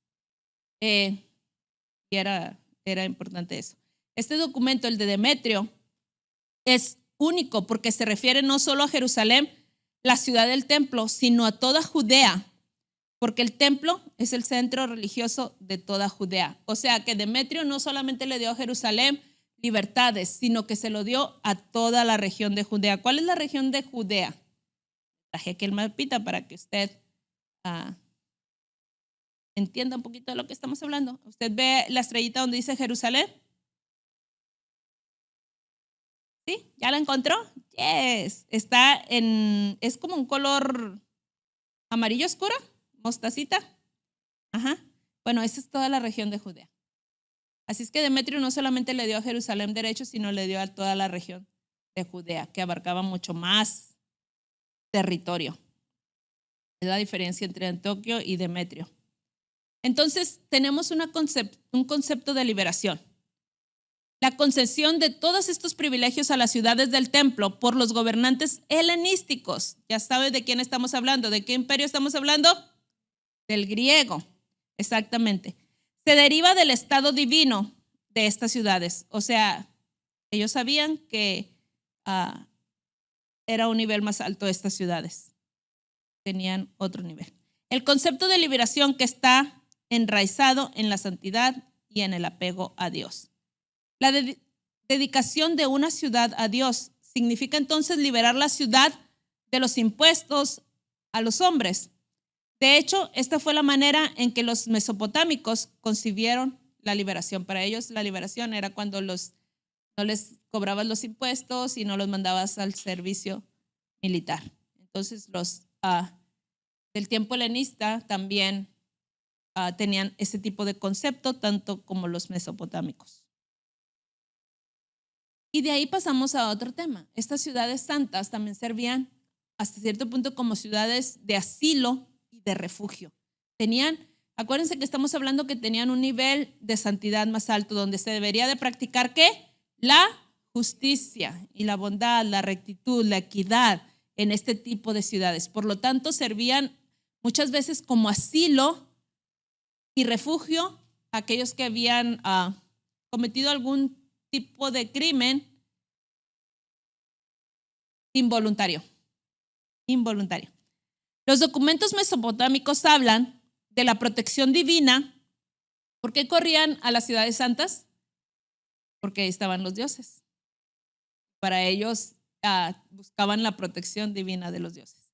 Los documentos mesopotámicos hablaban de la protección divina otorgada a las antiguas ciudades del templo. Los derechos específicos del asilo aparentemente variaban de un lugar a otro, o sea, eran diferentes en todo lo que era Mesopotamia. En Israel, el asilo se refirió principalmente a un homicidio accidental, pero también encontramos asilo en relación con casos políticos, como el caso de Adonías, en Primera de Reyes 1:51. Y eso lo vamos a leer. Usted puede irse a Primera de Reyes 1:51.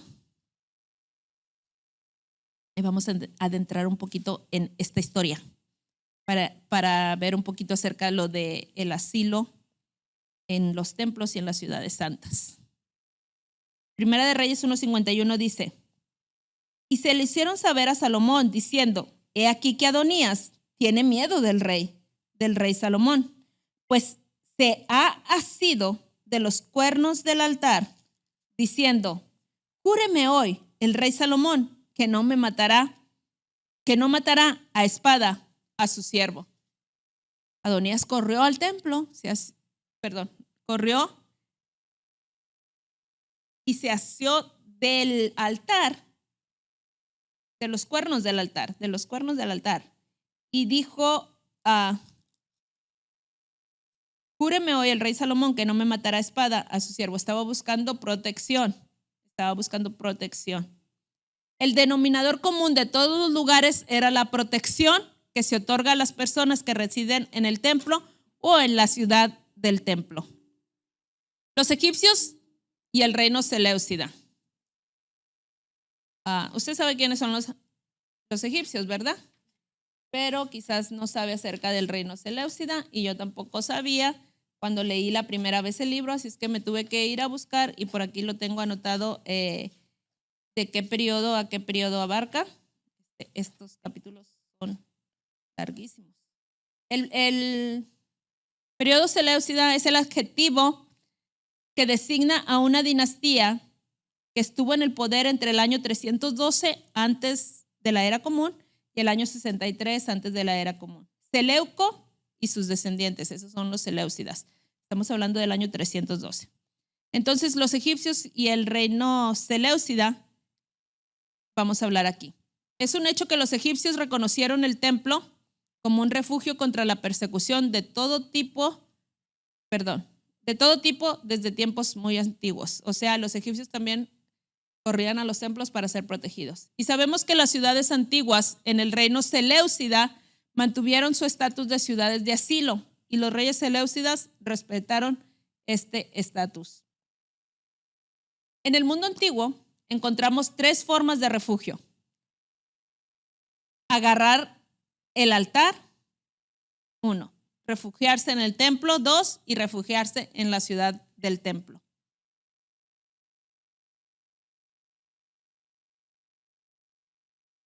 No, ahorita vamos a leer una historia que yo sé que a usted le va a gustar y va a poder entender un poquito mejor, porque a veces le doy mucha información y yo sé que es mucha información porque para mí era mucha información, pero yo estoy tratando, créame, para que usted lo pueda entender.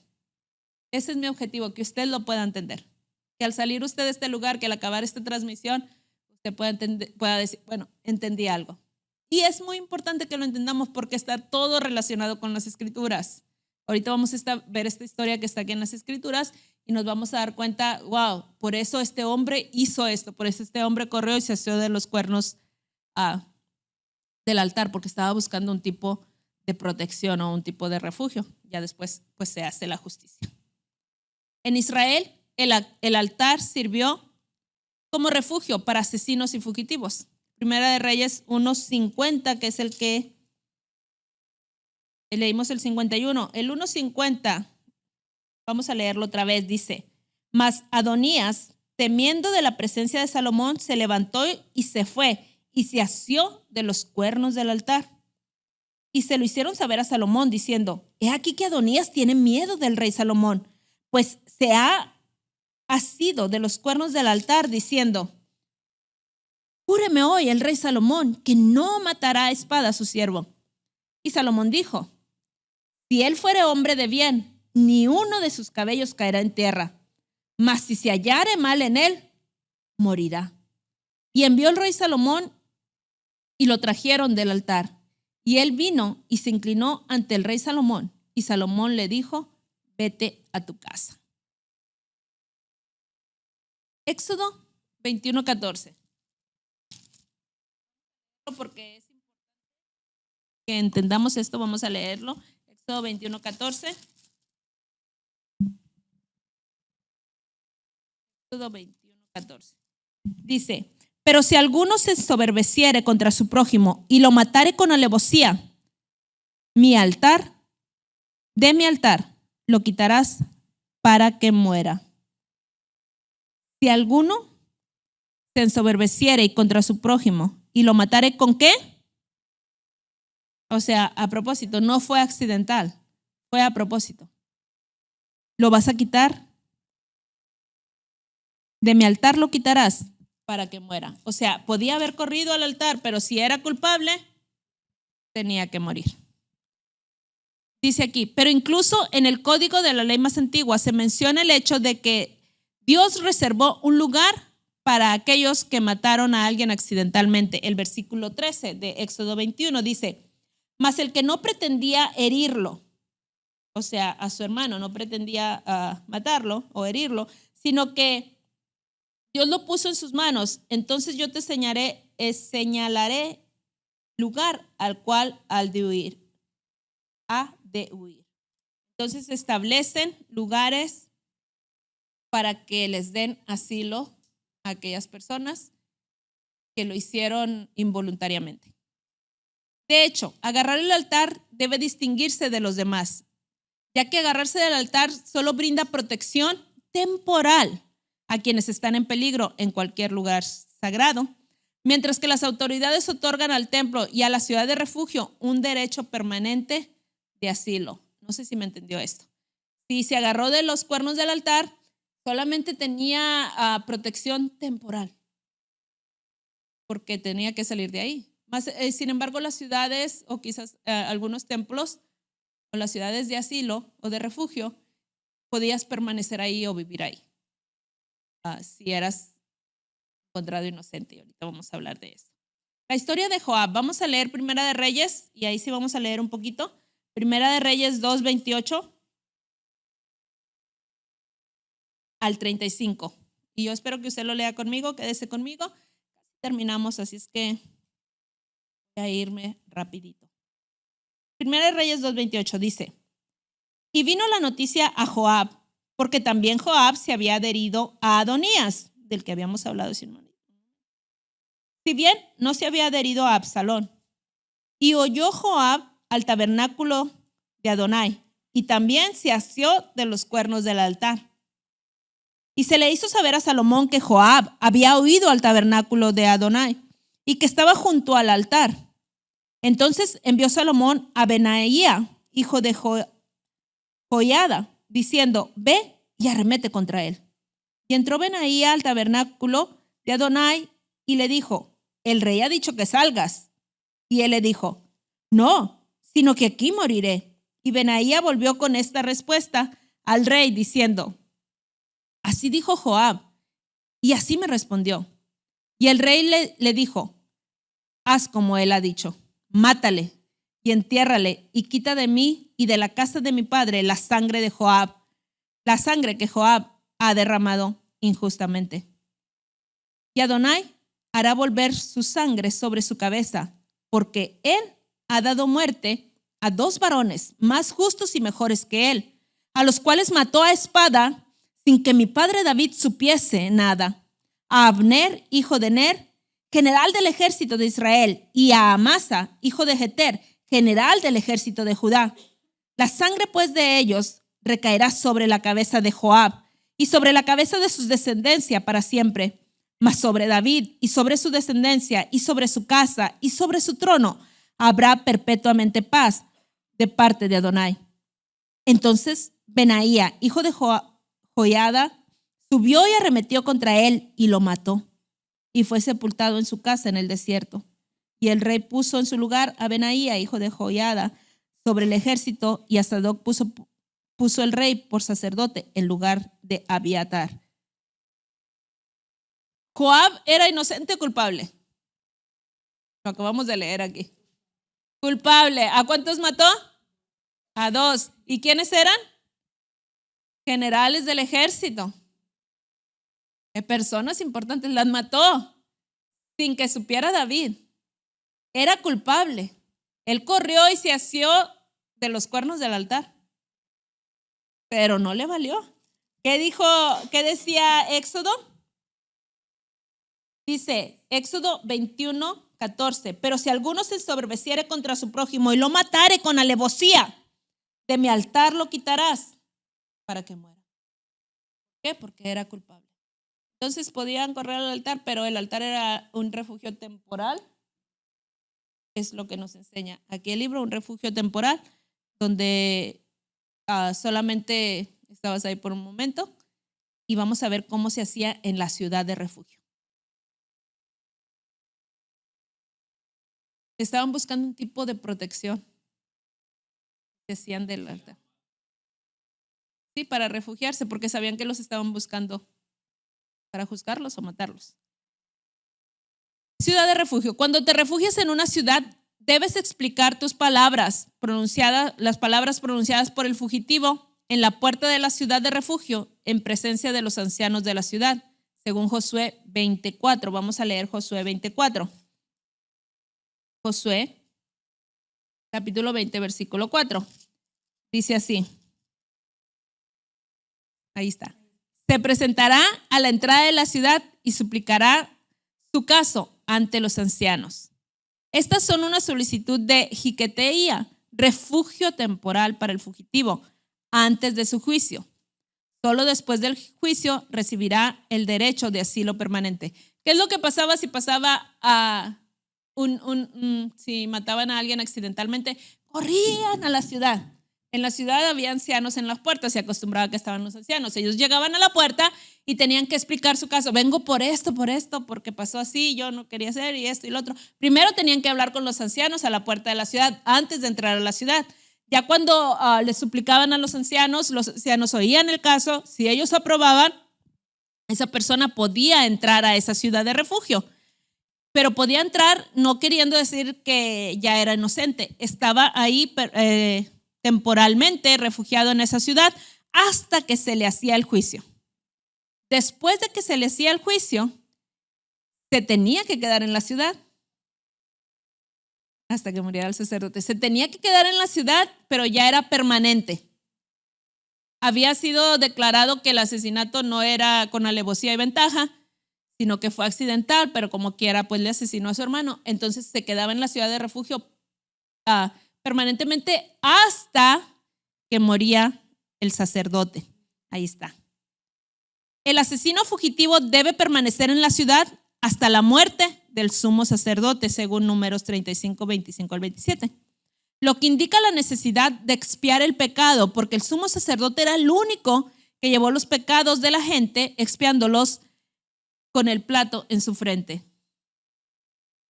La muerte del sumo sacerdote, en cuyos días se cometió el pecado, marca el final de una era y el comienzo de otra. Por eso quedaban ahí hasta que el sacerdote moría. Si llegaban y moría mañana, pues ya.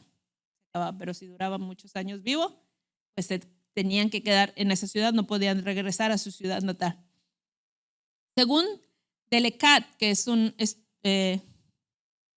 académico, esto se puede explicar a la luz de la paramone, la regla, según la cual el esclavo adoptado fue liberado tras la muerte de su amo.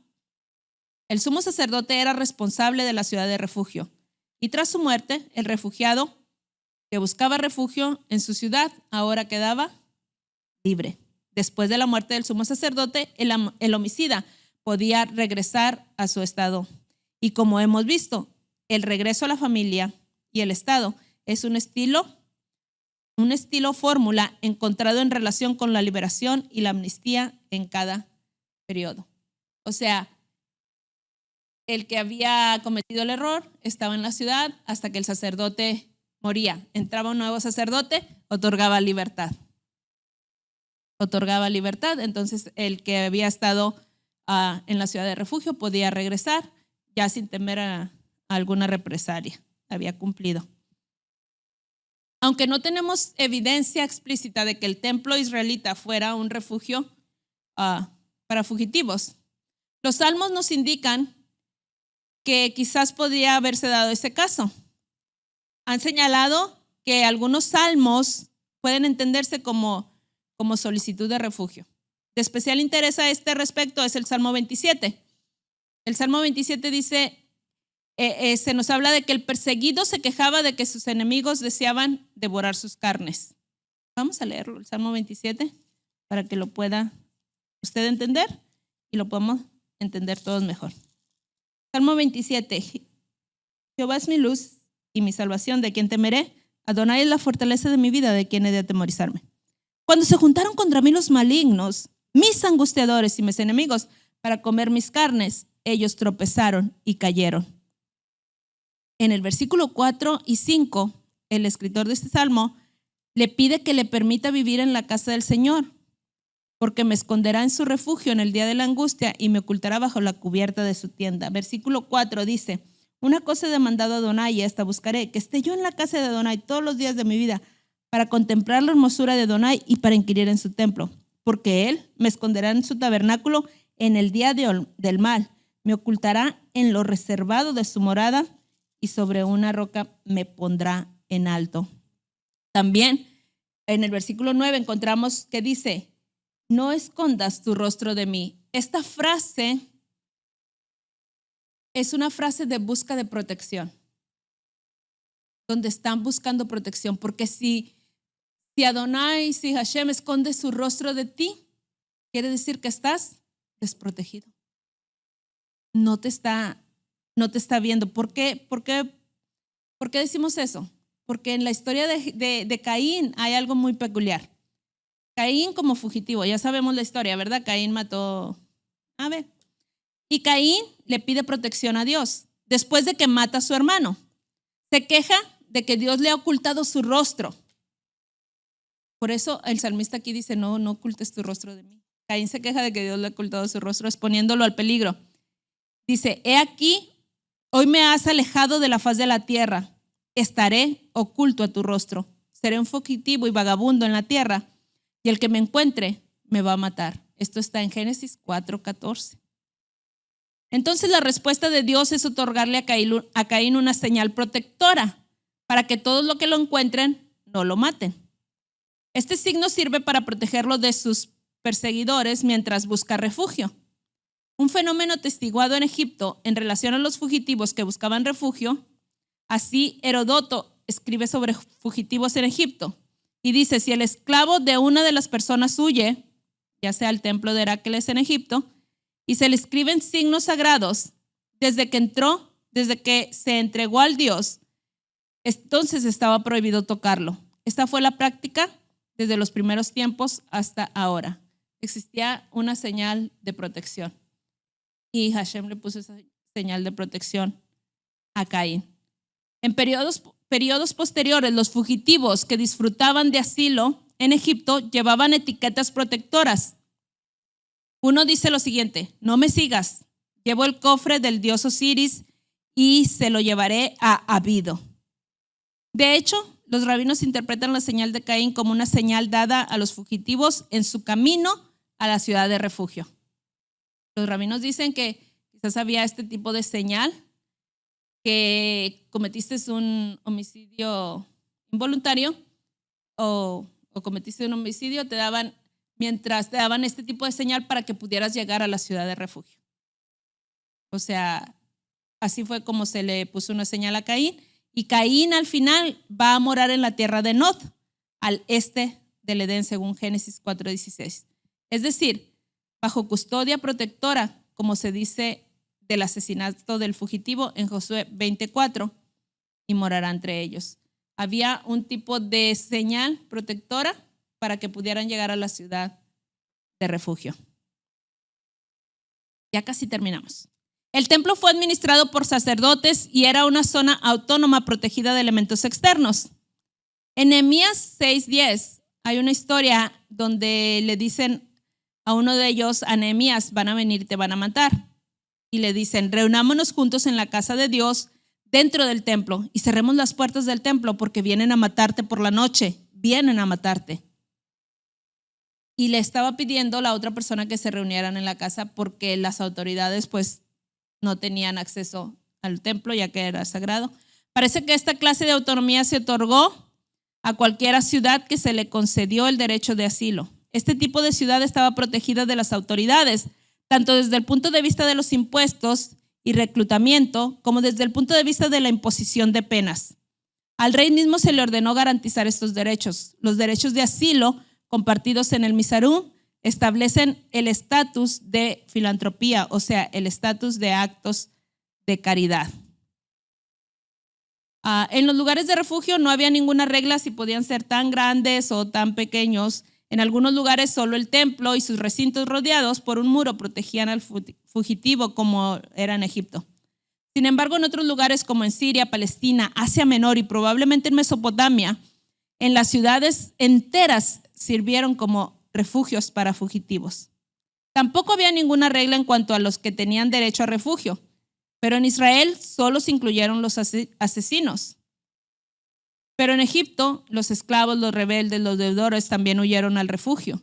También vimos que se debe de hacer una distinción entre un refugio temporal para la protección de un peligro presente, el asilo, y el refugio permanente. Y esta es la última. Las ciudades santas y sus templos tenían una importante función social. Los fugitivos de varios tipos se les permitió encontrar refugio a la sombra del Dios y así fueron salvados de sus perseguidores y sus opresores. Con esta terminamos. Creo que anduvimos por muchos escaloncitos de la escalera de metodología y contexto bíblico y creo que estos dos capítulos nos ayudan a entender muchas cosas que había en lo que era la región de Mesopotamia y que existían también en Israel. La justicia social, el decreto de liberación, las ciudades santas, las ciudades de refugio, el por qué Israel pudo regresar del exilio, por qué Judá pudo regresar del exilio de Babilonia. Todo eso yo creo que en estos dos capítulos se ha abarcado mucha información. Cuando nosotros ahora leamos las escrituras acerca de Jerusalén como ciudad santa, vamos a tener ya otro tipo de pensamiento que nos va a abrir un poquito más el entendimiento y vamos a saber por qué se le dice una ciudad santa, por qué se le dice una ciudad de luz, por qué se le dice una ciudad fiel, por qué se le dice una ciudad de justicia, porque era una ciudad donde moraba el Elohim de Israel, que tenía un estatus más elevado, donde se debería de practicar la justicia y la bondad, la justicia y la rectitud, la equidad, y se debería de dar honor al nombre de Elohim. Entonces, al leer las escrituras nos encontramos con muchas cosas que se practicaban alrededor de Israel y en Israel mismo. ¿Que beneficiaron a Israel? Muchas de ellas sí.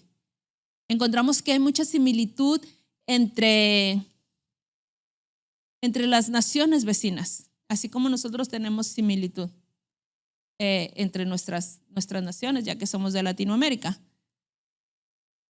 Pero hay una cosa que debemos de tener en cuenta, que los dioses de las otras naciones no existen. El verdadero y el único Dios es el creador de todas las cosas, es el Elohim de Israel. Debemos de de entender que aunque en otras naciones se adoraban a otros dioses, el único verdadero es el Elohim de Israel. Y que nuestra adoración y nuestra entrega debe de ser a Él.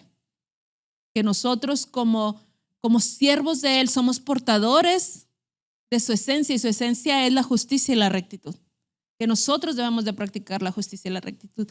Cuando estaba estudiando acerca de Isaías capítulo 1, yo me preguntaba, y se lo voy a decir, porque yo creo que usted también se preguntará, bueno, entonces, ¿qué diferencia hay si en las otras naciones también se practicaba lo mismo?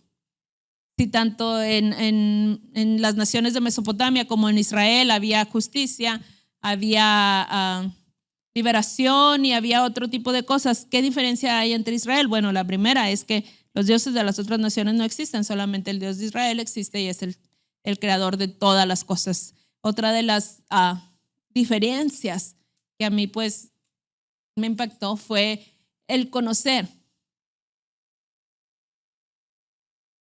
que los reyes de las otras naciones impartían justicia, como vimos aquí, que dice que muchas veces hay muchos relatos de que los reyes impartían justicia, pero muchos relatos son exagerados para poner al rey como un rey tan bueno, un rey tan justo el rey de Babilonia o el rey o el rey tal. Se exageraba para que su fama fuera mucho más grande.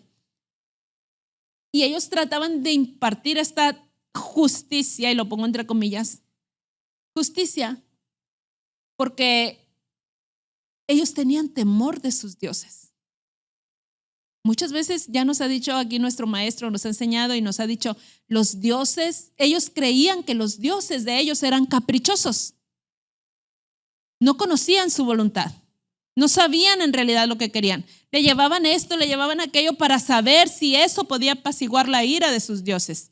Tenían temor de sus propios dioses, de hacerlos enojar. Por lo tanto, los reyes querían impartir justicia para no hacer enojar a sus dioses. Para que la gente pobre, para que el oprimido, para que la viuda, para que el huérfano no vinieran a los templos a molestar a sus dioses. Y ellos decían, bueno, tengo que impartir la justicia y la rectitud para que esta gente no venga aquí al templo y después haga enojar a mi Dios con tanta queja, con tantas cosas. Entonces trataban de mantener hasta cierto punto la justicia en sus pueblos. A diferencia de Israel. A diferencia de Israel. Porque la naturaleza de nuestro Dios es justicia. Es justicia. Y nosotros impartimos justicia. Y los reyes de Israel impartían justicia. No por temor a su Dios, sino porque su Dios era justo. Y sabían los reyes que existía un pacto con el Elohim de Israel. Existía un pacto, existía una unidad entre el Dios y el pueblo. No era el Dios y el pueblo, no, existía una unidad entre el Dios y el pueblo. El propósito era que el Eterno morara entre su pueblo. Ese era el deseo del Eterno. Por lo tanto, era obligación del pueblo vivir de acuerdo a las reglas del Eterno para que Él pudiera morar entre el pueblo. Establecer la justicia y la rectitud.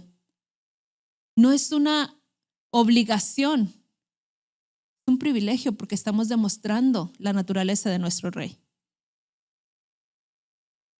Los otros dioses no se daban a conocer a su pueblo, mas nuestro Elohim se dio a conocer a nosotros que somos su pueblo a través de sus leyes, sus decretos, sus estatutos.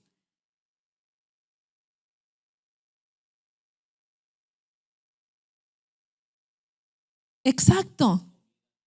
El pastor está comentando que en las otras naciones la gente vivía en opresión porque no sabía el deseo de su Dios, vivían en temor, vivían en incertidumbre, no sabían si el Dios iba a amanecer enojado o el Dios de ellos, según ellos, iba a amanecer triste. Sabemos que no existen, pero ellos era el pensamiento de ellos, era el pensamiento que ellos tenían. en diferencia a Israel, el Dios de Israel nos ha dicho cómo debemos de vivir, qué es lo que tenemos que hacer, cómo nos podemos acercar a Él, cuál es su naturaleza, la justicia y la rectitud, y que nosotros debemos ser el reflejo de Él aquí en la tierra. Por lo tanto, conocer estas cosas es importante, porque nos vamos a dar cuenta del tipo de Dios que nosotros tenemos, la clase de Dios que nosotros tenemos cuando leemos las Escrituras y encontramos la justicia y la rectitud. En Isaías capítulo 1, ya estoy terminando, en Isaías capítulo 1 nos dice claramente que esos sacrificios que le traían no era nada porque la intención no era buena. Estaban deshonrando, profanando el templo, estaban profanando el nombre del Eterno. No estaban haciendo la justicia y la rectitud. Por eso es que estaban profanando el nombre del Eterno. Nosotros debemos de cuidarnos para no ser opresores de nadie y para poder practicar la justicia y la rectitud para los que están alrededor nuestro.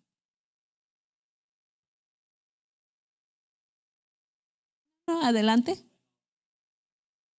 Micrófono, por favor.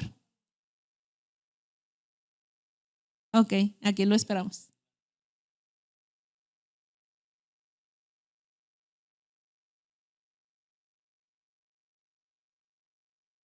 Vivíamos en temor, sí. En el antiguo campamento, en el otro lado, siempre vivíamos en temor y bajo opresión. Bajo opresión. Porque ¿cómo es que nos presentaban la salvación? La salvación nos la presentaban como que acepta a Cristo y si no te vas a ir al infierno. Ya nos estaban oprimiendo ahí. Si no traes los diezmos, te vas a ir al infierno. Era lo que nos enseñaban en el otro campamento. Y hacíamos muchas cosas que hacíamos, lo hacíamos por temor. Ahora sabemos que lo que debemos de hacer es porque queremos estar en obediencia. Queremos seguir los mandamientos del Eterno, que los mandamientos nos traen bendición. No por opresión, sino por voluntad propia y por amor es que servimos al Eterno. Que Hashem les bendiga a cada uno de ustedes, a los que se quedaron con nosotros detrás de la pantalla, mil gracias. Espero que hayan podido aprender un poquito de todo esto que estuve aquí hablando. Es de verdad, espero que puedan imprimir su libro o tenerlo en PDF, como ustedes quieran, pero que lo lean. Les mandamos de verdad un abrazo.